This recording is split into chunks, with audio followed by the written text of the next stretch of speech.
So he takes the money and puts the sausages and lamb in a bag, placing it in the dog's mouth.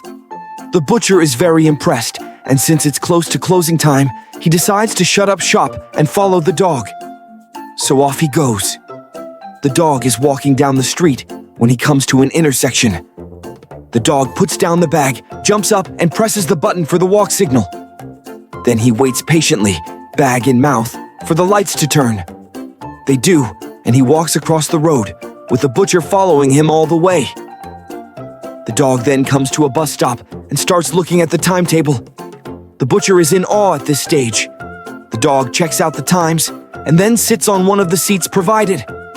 Along comes a bus. The dog walks around the front, looks at the number, and goes back to his seat. Another bus comes. Again, the dog goes and looks at the number, notices it's the right bus, and climbs on. The butcher, now open-mouthed in shock, follows him onto the bus.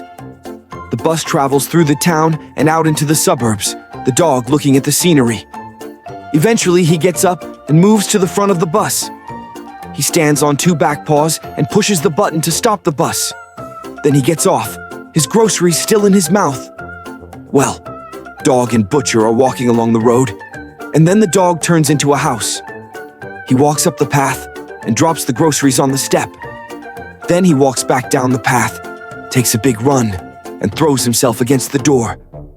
He goes back down the path, runs up to the door, and throws himself against it again. There's no answer at the house, so the dog goes back down the path, jumps up on a narrow wall, and walks along the perimeter of the garden.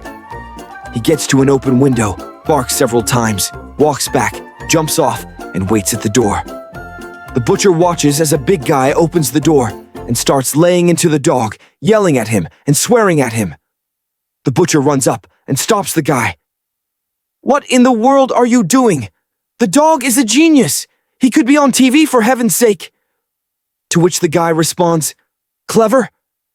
This is the second time this week that he's forgotten his key."